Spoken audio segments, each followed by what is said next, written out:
কি গো, প্রোটেকশন এনেছো?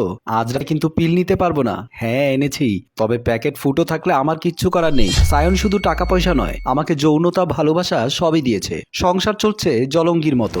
একদিন সায়ন অফিস থেকে আসার পর কমলিকা বেশ মিষ্টি হেসে বলল, কি গো, এই মাসে না পিরিয়ড হয়নি? জুতো খুলতে খুলতে সায়ন বলল, কতদিন হলো? তা প্রায় 1.5 মাস। ও, টেস্ট করেছো? না, আমার মনে হচ্ছে তুমি বাবা হতে চলেছো। সায়ন খবরটা শুনে খুব আনন্দিত, হা হা করে হেসে বলল, তাহলে প্রোটেকশন ফুটো ছিল?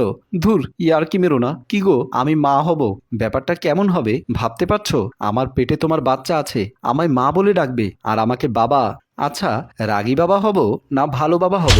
সায়ন কমলিকা দুজনেই খুশি। সায়ন ঠিক করলো, আগামীকালকে অফিসটা কামাই করে তোমাকে নিয়ে যাব গাইনি ডাক্তারের কাছে। তুমি ফ্রেশ হয়ে আসো, আমি খাবার দিচ্ছি। এ কথা বলে খাবার রেডি করতে চলে গেল। পরের দিন ডাক্তার চেম্বারে বসলো। ডক্টর নীলিমা বললেন, আপনি মা হতে চলেছেন। আমার বউ লজ্জা পেল, তাই আমি ডক্টর নীলিমাকে লজ্জিত বিস্ময় নিয়ে জিজ্ঞাসা করলাম, আমি যে বাবা হতে চলেছি, কতদিন কি কি করতে হবে? এখন আমি কি করব? আমায় কি করতে হবে বুঝিয়ে বললে খুশি হতাম। ডক্টর নীলিমা মুচকি এসে সায়নের মনের অবস্থা বুঝতে পেরে বললেন, শান্ত হন, শান্ত হন। এখন আপনার কাজ বউ এবং আপনার সন্তানের দেখাশোনা করা। প্রেসক্রিপশনের এই ওষুধগুলো নিয়মিত খাওয়ান। সব থেকে ইম্পর্টেন্ট কথা হলো সায়ন বাবু, এই কয়েক মাস সেক্সটাকে কন্ট্রোল করতে হবে। সায়ন সবিনয়ে উত্তর দিল, অবশ্যই ম্যাডাম, বলেই ডক্টরের সামনেই কমলিকার মাথায় একটা চুমু দিল। তারপর বউকে ধরে উঠে দাঁড়ালো। তারপর ওখান থেকে বের হয়ে গেল। রাতের বেলা স্বামী স্ত্রী দুজনে ঘুমাচ্ছিল। গত রাতেও নৃশংস যৌনতা চলেছিল এই বিছানায়। বিছানা থেকে উঠছে বীর্যের গন্ধ। অথচ আজ রাতের ডাক্তারের একটা কথায় দুজনের মাঝখানে কোলবালিশ রেখে শুয়ে আছে। স্বামী অনেক কষ্ট করে কমলিকার মাথায় হাত বোলাতে বোলাতে বলল, ও সোনা, একটু। কমলিকা হেসে বলল, কি একটু? ডক্টর কি বললো শোনোনি? এই কদিন হবে না। মুহূর্তেই মনটা খারাপ হয়ে গেল। আচ্ছা, তাহলে শুধু চুমু খাই, নাইটিটা একটু নিচে নামাই, শুধু একটু পেটে হাত দেব। স্বামীর কথায় কমলিকারও ইচ্ছে করছে তার স্বামী সুপুরুষের ছোঁয়া পেতে। তাই হেসে বলল, আচ্ছা, কোমর অবধি, তার নিচে যাওয়া যাবে না। নাইটি একটু নিচে নামিয়ে তলপেটে আলতো করে হাত বুলালো। ততক্ষণে কমলিকার শরীর শিরশির করে উঠল। সায়ন আদর করতে লাগলো। দুজন জড়িয়ে ধরে আবার একাকার হয়ে যাবে। এমন সময় ধাক্কা মেরে স্ত্রী উঠে বসে গেল। বলল, অন্য রুমে থাকবো, তোমার সাথে থাকবো না। এ কথা বলে উঠে অন্য রুমে চলে গেল। সায়নের রাত কাটলো কোনো রকমে। পরের দিন 10টার সময় কমলিকা অফিসে যাওয়ার জন্য সায়নের ব্যাগ গোছাতে গিয়ে খুঁজে পেল কন্ডোমের প্যাকেট, স্ট্রবেরি ফ্লেভার। আমার স্বামীর ব্যাগে এইসব কি? কমলিকা জিজ্ঞেস করলো, কি গো, কন্ডোম কেন কিনেছো? ও সরি সরি, এতদিনের অভ্যেস, তাই ভুলে নিয়ে ফেলেছি। কমলিকা সংসার করছে 3 বছর হলো। সে জানে তার স্বামী কেন কন্ডোম কিনলো। নিশ্চয় কোনো খারাপ কাজে জড়িত হয়ে গেছে। রাতেও চুমু খেয়ে শুয়ে পড়ল সায়ন। আমি তাকে কিচ্ছু করতে দেইনি, বাচ্চার ক্ষতি হবে ভেবে। আমি এখন তাকে আগের মতো আদর করি না। সায়ন সারাদিন যৌন জ্বালায় ছটফট করে, খুঁটিনাটিতে ঝগড়া বেঁধে যায়। সায়ন চায় ছেলে হোক, আমি চাই মেয়ে। বিছানার দূরত্ব বাড়তে থাকে। সায়ন আমাকে বলল, কোথায় হারিয়ে গেলে? আমার অফিসে দেরি হয়ে যাচ্ছে। কমলিকা নীরবতা ভেঙে ও সরি বলে অফিস ব্যাগটা দিয়ে স্বামীকে অফিসে পাঠিয়ে দিল। ঠিক 7 মাস পরে বর্তমানে কমলিকা 7 মাসের গর্ভবতী। রাতের বেলা বিছানায় কমলিকা শোয় বিছানার এদিকে, অন্যদিকে মুখ ফিরিয়ে শোয় স্বামী সায়ন। রাতে যৌনতা সুখের শব্দগুলো বদলে এখন আসলো কান্নার শব্দ। বাচ্চা হবার আগে মেয়েদের সাইকোলজিক্যাল একটা আমূল পরিবর্তন আসে। সেটা কি করে বুঝবে একটা সিভিল ইঞ্জিনিয়ার স্বামী? বাড়তে থাকলো দূরত্ব। মাঝে মাঝে রাতে বাড়ি ফেরে না সায়ন। 7 মাসের মাথায় পেটটা বেশ ফুলে উঠল কমলিকার। পেটে হাত দিয়ে চোখের পানি ফেলে আর নীরবে গুমড়ে কাঁদে। এক রবিবার সায়নের জামা ওয়াশিং মেশিনের কাছতে গিয়ে দেখতে পেল কলের কাছে লিপস্টিকের দাগ। ও একটা ফিমেল পারফিউমের গন্ধ আবিষ্কার করলো। কেমন যেন চুপ মেরে গেল কমলিকা। তারপর সোজা রুমে এসে দেখতে পেল সায়ন ড্রেসিং টেবিলের দিকে পিঠ ফিরিয়ে আয়নায় চুল আঁচড়াচ্ছে। সায়নের পিঠে নখের আঁচড়ের দাগ স্পষ্ট হয়ে উঠল। কমলিকা একভাবে তাকিয়ে আঁচড়গুলোর দিকে, চোখ থেকে বড় কষ্ট, বড় দুঃখের কয়েকটা নোনা জল বেরিয়ে গড়িয়ে পড়তে লাগলো গাল বেয়ে। অম্লান গলায় কমলিকা সায়নকে জিজ্ঞেস করলো, কি গো, বাচ্চাটা নষ্ট করা যাবে? আমি মা ডাক শুনতে চাই না, অ্যাবর্শন করা যাবে? সায়ন কমলিকার এক কথায় রেগে গিয়ে বলল, কেন? বাচ্চাটা কি শুধু তোমার? বাচ্চাটা আমারও। এত স্যাক্রিফাইস করেছি বাচ্চাটার জন্য, আর তুমি আজ বাচ্চা নষ্ট করার কথা বলছো? কমলিকা চেঁচিয়ে কেঁদে বলল, স্যাক্রিফাইস মানে? আমি প্রেগনেন্ট, পেটে 7 মাসের বাচ্চা আমার। 4 মাস শুধু তোমাকে সময় দেয়নি বলে তুমি বলছো স্যাক্রিফাইস করেছো, তাও আবার আমার প্রেগনেন্সির সময়। সায়ন চেঁচিয়ে বলল, একটা কথা কান খুলে শুনে রাখো, যৌনতা বাদে ভালোবাসা হয় না। কমলিকা শুকনো হেসে বলল, তবে তো তুমি আজকাল অনেকের ভালোবাসা পাচ্ছ, নিজের শরীরের খিদা মেটাতে রাতে অন্য মেয়ের সাথে রাত কাটাচ্ছ, মানেটা কি?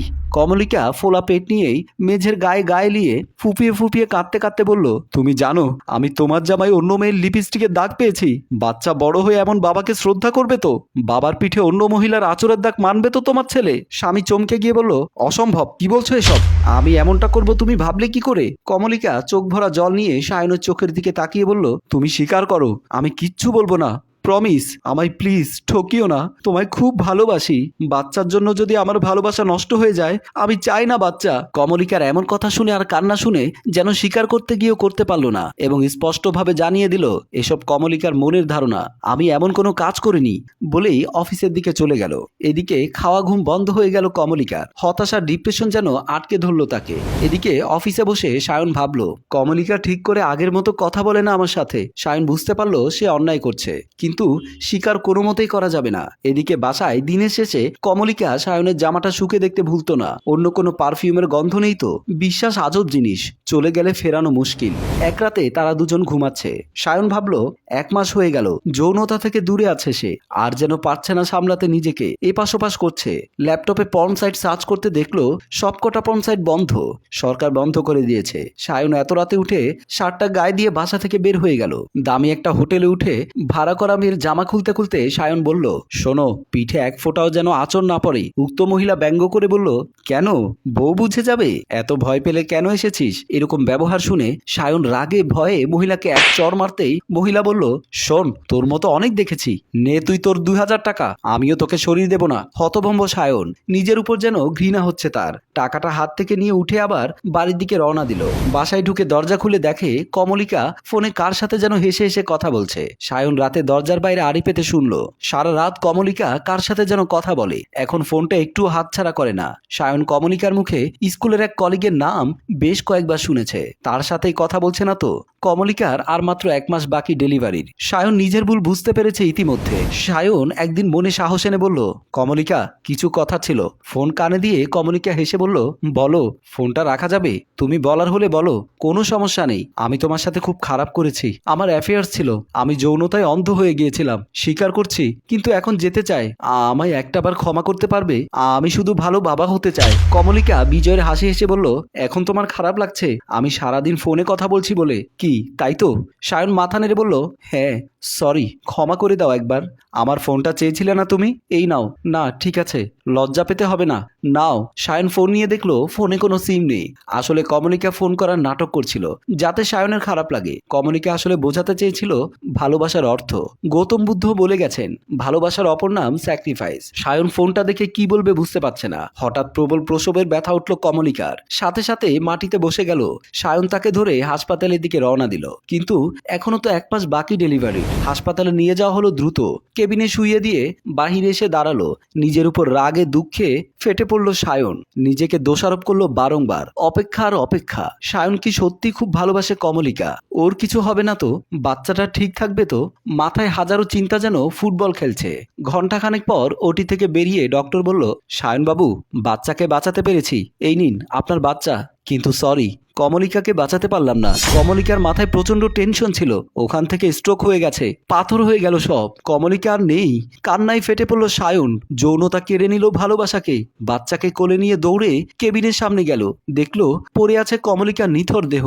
সম্মানিত দর্শক, আসলে যৌনতার কারণে কাউকে ভালোবাসার পরিণতি কখনোই ভালো হয় না, মৃত্যু অনিবার্য। কথায় আছে, বউ হিসেবে যাকে আপনি পেয়েছেন সেটা হলো আল্লাহর দান, আপনার জন্য রহমত, আর অন্য বেগানা মেয়েগুলো পুরুষের জন্য অভিশাপ। গল্পটি ভাবনা প্রযোজনায় মঞ্জুর মোর্শেদ, পরিচালনায় রেজাউল কবির চৌধুরী, ক্যামেরায় হানিফ।